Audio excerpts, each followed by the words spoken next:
এই কোটা আন্দোলনকারীদের complete shutdown, আর তার ফলাফল আজকে এই অবস্থা।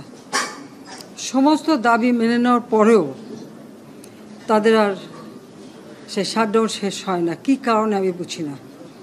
আমরা তো সম্পূর্ণ দাবি মেনে নিয়েছি, একটা মানলে আর একটা, আরেকটা মানলে আর একটা, আর এর ফল আজকে জ্বালিয়ে পুড়ে সব একদিকে সরকার, আর আজকে কত মানুষ জীবন হারালো, কতগুলি মানুষ পঙ্গু হয়ে যাচ্ছে, কতগুলি মানুষ।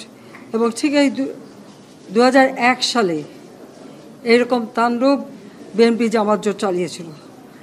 আওয়ামী লীগের প্রায় 21,000 নেতাকর্মী হত্যা করে, কত মানুষ গুলি খেয়ে তাদের ঘর বাড়ি হাত পা কেটে দেওয়া, চোখ তুলে দেওয়া, মেয়েদের রেপ করা, এই তাণ্ডব ছিল। আবার 2013 সালে অগ্নিসন্ত্রাস, 13, 14, 15 আগুন জ্বালানো, সব যে গাড়ির ভিতরে, বাসের ভিতরে মানুষ, সেখানেও আগুন জ্বালানো। 23 সালে সেখানেও সেই তাণ্ডব, আর প্রতিবারই পুলিশের উপরে আঘাত, পুলিশের হত্যা, মানুষ মেরে ঝুলিয়ে রাখা, পুলিশ মেরে ঝুলিয়ে রাখা, গাজীপুরে আমাদের কর্মী মেরে ঝুলিয়ে রাখা। এটা কি ধরনের রাজনীতি আমরা জানি না। যেখানে দাবি করেছে প্রত্যেক দাবি আমরা মেনে নিয়েছি, আর মামলা তো তাদের না, আমার করা প্রজ্ঞাপন হাইকোর্ট বাতিল করে দেয়, সরকারের পক্ষ থেকেই তো আমরা আপিল করি, এবং ওই হাইকোর্টের সে রায় সেটা স্থগিত করে দেওয়া হয়।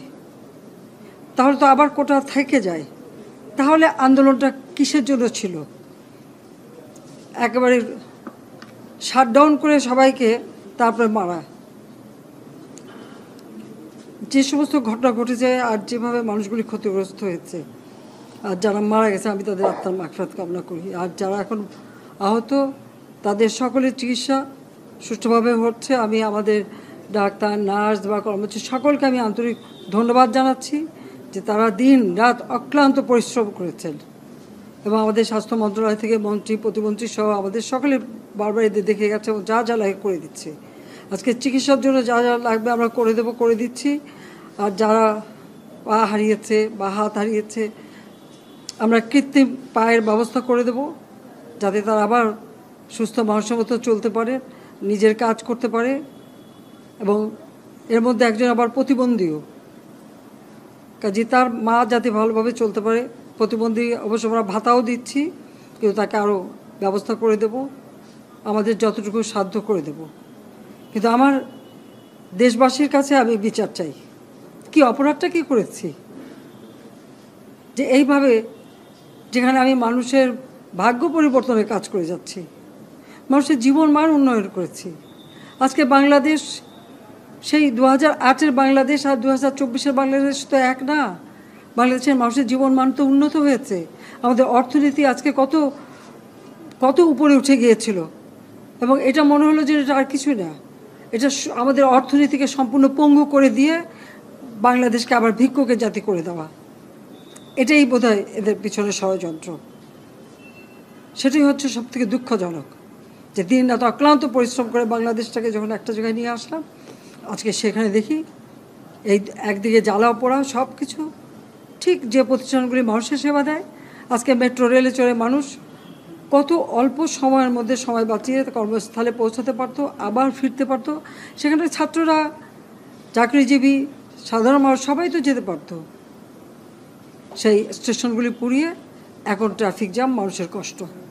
আমি তো কষ্ট লাঘব করেছি, কিন্তু যারা এইভাবে আগুন দিয়ে পুড়িয়ে মানুষের সে কষ্টে আবার ফেলে দিল, তাদের বিচার দেশের মানুষকেই করতে হবে।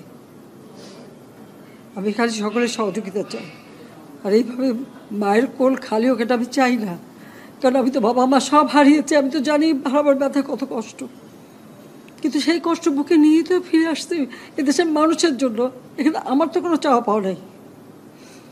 আমি তো আমাদের ছেলে মেয়ের জন্য কিছু করিনি, শুধু তাদের লেখাপড়া, নিজেরাই চাকরি করছে, নিজেরাই পড়েছে, আমি কতটুকু করতে পেরেছি, কিন্তু আমি দেশের মানুষের জন্য করেছি। আজকে অন্তত মানুষের ভাত কাপড়ের ব্যবস্থা, চিকিৎসার ব্যবস্থা, তাদের কাজের সংস্থা সবই তো করে দিচ্ছিলাম। যখন আমরা এক উন্নয়নশীল দেশে মর্যাদা পেলাম, তখনই এই তাণ্ডব করে ঠিক যে জায়গাগুলি মানুষের সেবা করবে সেই জায়গাগুলিতেই আঘাত।